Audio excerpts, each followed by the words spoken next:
la famille jamais qui s'y unit moi à la hacker. Alseni la liberté d'expression.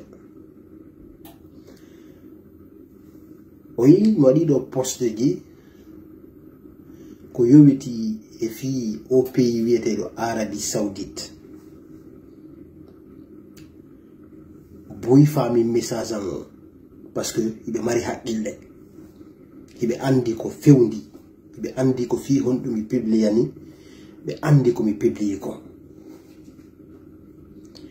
kono nakkoy buy famali si a publie goddo be ka ko to be fama be yenneto tellement be formatino be si be nani Arabie Saoudite harabe panique onon ko Arabie Saoudite jokku don kono min ko Allah mi jokki. Est-ce qu'on va mieux? Allah taga wadi lan Guinée. On a mis choisi sur une Afrique. Afrique nous pourrait l'empire du faut pénérer dans là. La Guinée nous pourrait l'empire du faut pénérer dans là. Parce que donc Allah wadi là. Même minata et dina. Mi finu mi tawi ko mi jullo. Parce que mi taw baba nga mama ben fop ko be julbe min ko mi juldo jabudo ashhadu an la ilaha illa allah wa ashhadu anna muhammadar rasulullah. Donc kala ko mi yewti hare mi mikitike ender postango mi wi hino wodi himbe hande woni pre defandugol Arabie Saoudite e hore leydi mabbe ndi dum holli que c'est vrai mi yennali Arabie Saoudite mi wowlali saudien be ben citoyen be ben ko boni mi wowlali fi dina Allah kan ko boni. Donc mi wi min il a préféré walli tagol musibe am ben walli to pauvre be ben edi yawgol hajju ma yawgol makka ko choix am en der din kongol yam ko honto mi aybini dina ko honto mi saboti dina. Parce que Allah wala komo jo wamonde Allah wi o dali ke hajju ko fi marno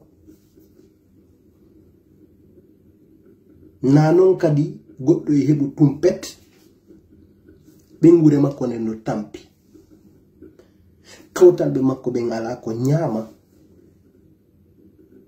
o yaha kan ko hajju oyna mo yi hajjugol.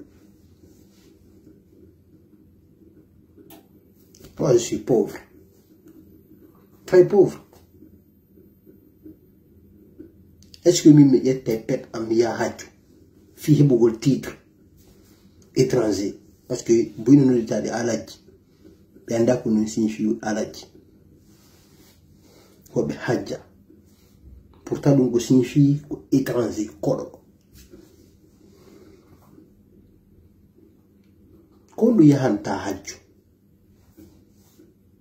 buy be anda buy ko sanga be fokkiti hajju be yaha be janne ko be resitoyda ton wobbe yahara e labbinta be anda e ko be jangata ton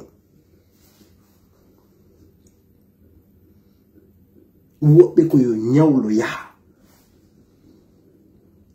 min mi wadata din piji. Où est le problème? On hebata cher yogoto inno o mi maji. Moni wolde ko mi langandi ko moni yolde ko. Ila andi. O wona julbe bu ila. Imana mo ila holimo. Mi fimata. Mi yarata. hila hula hakke mi jam fota ko bani adam e nder adna Allah on foppa e goti to mi duwaka kala mo mi duwa goddum wara mi nyawlima be runkuma jonnutude ma mi wujjuma yonti wi da nyawlila ndo adda preuve yi wadu public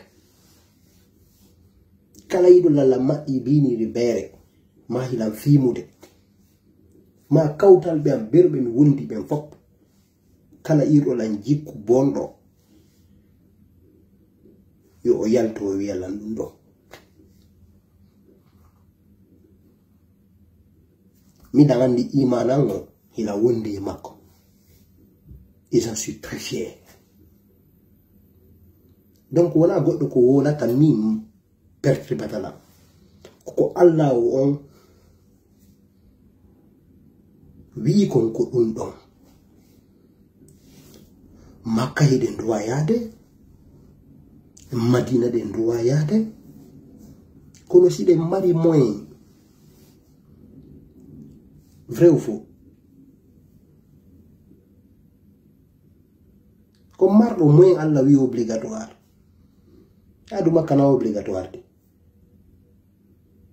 julugol tampuda marda la duwa julude en foppi den duwa julude c'est obligatoire est-ce que benni ko tampu be bentu mako mara bentu mais pourquoi Makka on be inni ko marbe ben fere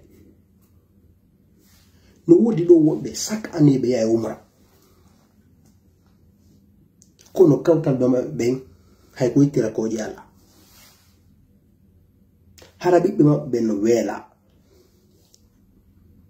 mi yoti dimbe buyi haybe to ko be ni la mon frère sa yeto ay yimbe buyi balebe no jodi no habbi sadaka zakkaji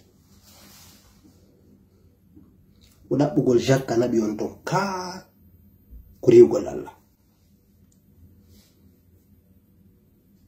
mi tonya c'est une réalité e video go on yeto mo nangi suudo ka bano fulus mbudi est-ce que on ko hajjuye goddo wona nay on goddo faamu goddo si don konidi mi komida min no mi pousse on udito hakkille mon de mi wallito to on fiyo wawu mijitade si goddo yewti mijito don si wawdo si commento a bon entendeur salut min si mini Arabie Saoudite ko pays généralement no wolde film e won ben dirigeude pays on wona ko Allah dali ko min wadde mi wala le fi Makka mi wala le fi Madina ino windi no Arabie Saoudite a bon entendeur salut